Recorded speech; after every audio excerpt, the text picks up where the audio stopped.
This is a high-tech CIA communication tool, or at least that was the plan. This Star Wars fan page quite literally got people killed. Also in your Hacking News Roundup, why your last Darknet market order never arrived, and a win against the spyware company NSO Group. But first, it was quite literally some guy's job at the CIA to make this Star Wars fan page. Nowadays, StarWarsWeb.net redirects to the CIA, but back in 2010, it looked like this. We've got a list of Master Yoda's favourite games, links to Star Wars merch, forums, the Phantom Menace soundtrack, but you'll notice everything on this page is just a link to some other website. There's no original content here, and that's because this Star Wars fan page is just a skin, a disguise for what's really a covert CIA communication platform.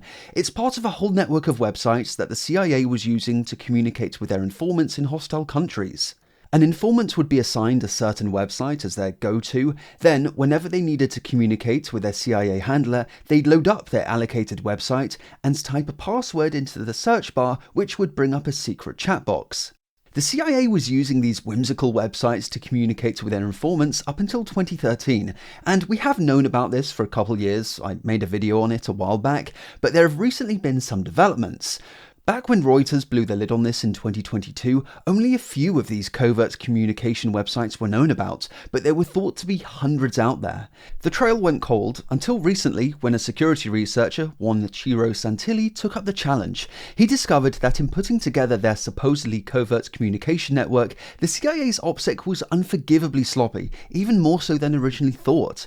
Firstly, they were quite literally hosting websites on sequential IP addresses, so with knowledge of just one of the sites mentioned by Reuters, he was able to use historic DNS records to resolve the domain to an IP address, and then simply check the next IP address in the sequence, discovering yet another website. But that wasn't all. Our researcher had other tricks up his sleeve to narrow the search, like the fact that many of these websites had news in their name, that they all used the exact same web technologies and were all hosted on dedicated IP addresses, which is actually quite uncommon for websites. With the help of a small army of Tor bots, he bypassed the Wayback Machine's IP throttling and was able to put together an extensive list of these CIA communication sites, which I'll of course link in the description. Other than the Star Wars blog, we have mythriftytrip.com, webofcheer.com, some Russian boxing site, a Japanese news site, and of course rasterdirect.net.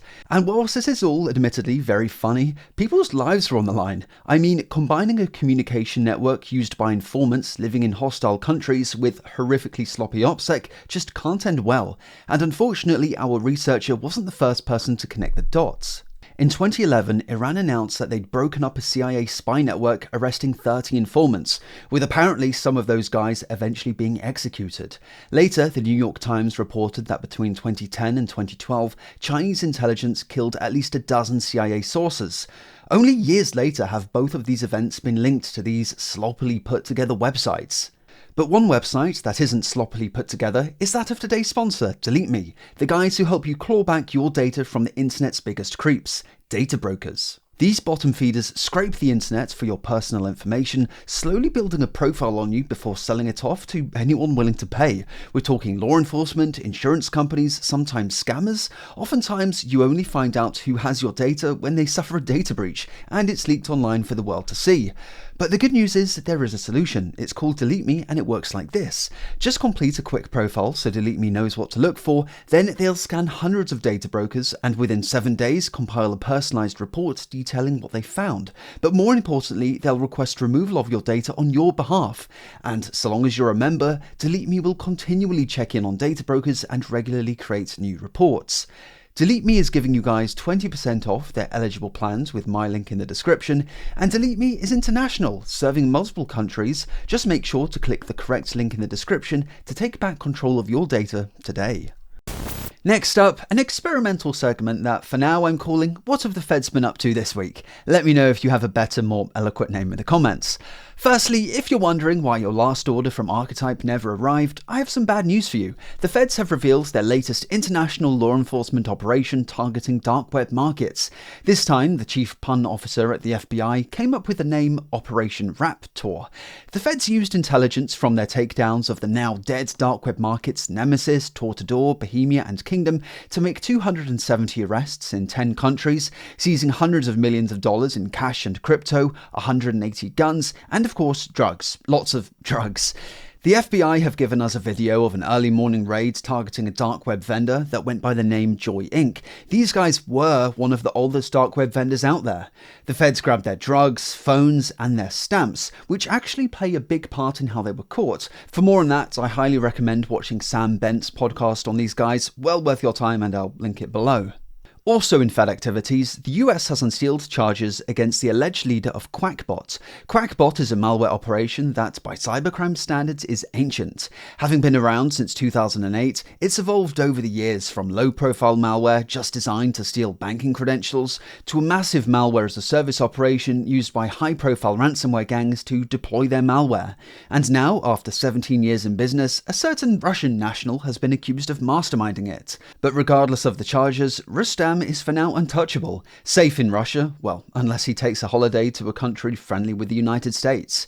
His indictment is part of Operation Endgame, the ongoing TV show miniseries thing, co-produced by various international law enforcement agencies, with each episode taunting a particular cybercriminal or hacker, with the latest episode, Duck Down, all about Rustam. It portrays him as a dad wanting to make money for his family so he can take them on fancy holidays.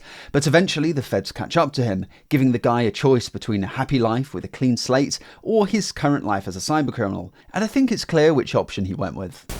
For our next story, the world-famous Israeli spyware company NSO Group has been ordered to pay WhatsApp $167 million in damages. This lawsuit has been dragging on for years. It dates back to 2019 when NSO reverse-engineered WhatsApp, discovering a zero-click vulnerability in its VoIP stack, allowing an attacker to run malicious code on any device simply by calling it. The victim didn't even need to answer the call, just receiving it was enough.